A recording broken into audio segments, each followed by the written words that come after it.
I guess you could kind of sense this pattern starting itself up now, can't you? The fact that the World Juniors are coming up means that we have a ton of opportunities to go over a lot of the prospects that have made themselves homes in NHL organizations. Let's talk about guys who are supposed to tear up the tournament, guys who are playing well in junior and who are looking to take the next step, and other players who are looking to prove themselves otherwise. We've already talked about Connor Bedard, we made a video earlier about Colton Dach, and today what I wanted to do was focus on the New York Rangers, because they don't have a game today, which means that they have some breathing room for content on the YouTube channel here, and I feel like every time we talk about this guy, it always comes across very well with the Rangers fans that end up tuning into the channel, so I kind of want to keep up the love here, and I do think that this prospect has a great story that in which we can discuss here in this video today. So let's talk about New York Rangers 2021 first-round pick, Brennan Othmann.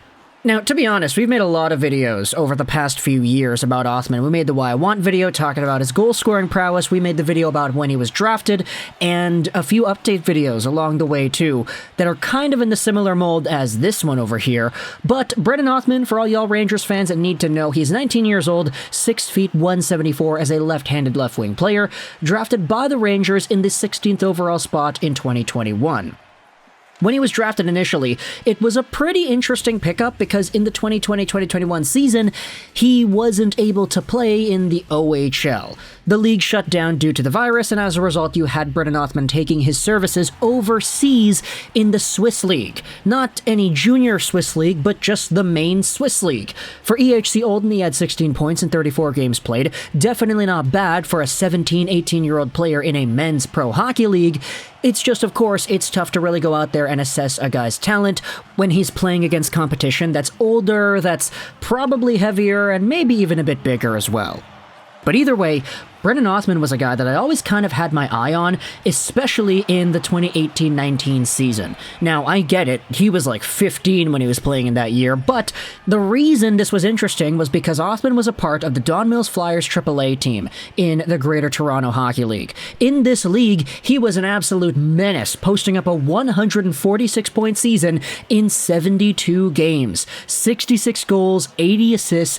He was playing with Shane Wright and Brandt Clark, and together these three guys were the top players on that team, and it wasn't even really close. Sure, you had some other guys that were producing as well, but this was pretty much Wright, Othmann, and Clark's team.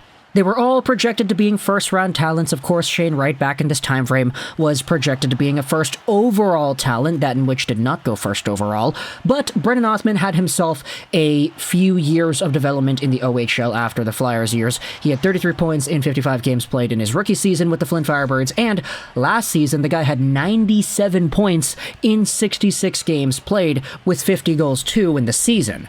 He also was over a point per game for Flint in the playoffs, getting 24 points in 19 games played, and a lot of us, myself included, were looking at Othmann and saying, darn, this guy is a really good goal scorer. He was taken first round for a reason, and the scouting report on Elite Prospects pretty much goes over everything that you need to know about him. Now, we've read this before, so if you want to skip out on this part, then you very well can, but Othmann loves nothing more than to collect the puck in the breakout, lead the charge into the offensive zone, and turn the corner on opposing defenders. He always attacks at full speed, playing a high-paced style and pressuring with that same level of intensity. He pressures on the forecheck, plays the body, and takes good routes to cut off the opposition's attempt at a breakout. The EP Rinkside Guide says that he is a high-paced attacker with a precise quick-release wrister and diverse rush patterns that fool even formidable defenders. He is an advanced puck protector, cutting off defenders' recovery routes before working play to the inside. He also, according to HockeyProspect.com back from 2019, has a hard shot, an excellent release, and his ability to get it off at top speed is what separates him from others. Brennan Othmann, especially if you watch the international tournaments that in which he was a part of, makes his bread and butter by cutting down the wing and sniping at top corner. He does this in a variety of ways that it's kind of nuts to go out there and watch. If you see any of the highlight packages for Othmann, you'll see multiple just on-the-rush snipe shows. He is a very talented player in that respect. Now, I know we've been talking this entire time about what he's done in the past and how he is, but this season he's got a total of 35 points in 26 games played, split between the Firebirds and the Petes. He'd gotten suspended earlier in the year because he fired the puck into the opponent's bench, which is Okay, you probably don't want to see that, but you could understand why the guy was suspended. But in the midst of this suspension, he had gotten traded over to Peterborough because Flint is not really the most desirable place to play in the OHL right now. However, back in this time frame, the guy was one of the top OHL point producers. Right now, he is unfortunately at, 14th overall in points per game, and if you take a look at total points, there are so many names on top of Othmann in terms of the numbers. He is 29th, but there still is a greater sample size that we have to pay attention to that is kind of more important than the OHL season at the moment, and that is the World Juniors. Because Brennan Othmann has made the team, and he's going to be in a position where it's his last opportunity to play once again with his teammates from the Don Mills Flyers, Clark and Wright. In fact, you had yourself some of the lines that happened earlier in the practices, and you could see that Othmann was playing with Shane Wright and Connor Bedard. Now, I get it. They've been swapping the lines around a lot this entire time. You could see Fantilli is on the second line with Stankoven, Gauthier, etc., but still, having Othmann and Wright together once more, this is kind of like the ultimate fan service move. Not just for New York Rangers fans, of course, seeing your guy play with Bedard and Wright, that's nice, but for anybody that was a fan of the Greater Toronto Hockey League and the junior scene in Ontario, this pairing is what scouts got used to back in the 2019-20 season. Brennan Othmann tearing things up with Shane Wright, and now they're going to have an opportunity to do this once again together. In fact, here's a quote from Shane Wright himself on his connection with Brennan Othmann. "We just kind of clicked. Ever since we started playing together back at Don Mills, we just played well together. We read off each other and feed off of each other with our energy. I definitely feel the chemistry again." Furthermore, you have yourselves the even better connection that Wright and Othmann also have the same birth date. Now, Othmann was born in 03, Shane Wright 04, but they were both born on January 5th. This year, according to Statboy Steven, the World Junior Final is played on January 5th as well. It would be so poetic for these two buddies to celebrate their birthdays with a gold medal around their neck. That's cool. That's really cool. Both of the World Juniors reunited with your line mate from ages ago, and you're playing the finals on your birthday? Team Canada better go far this time around, man. They better make an impact here.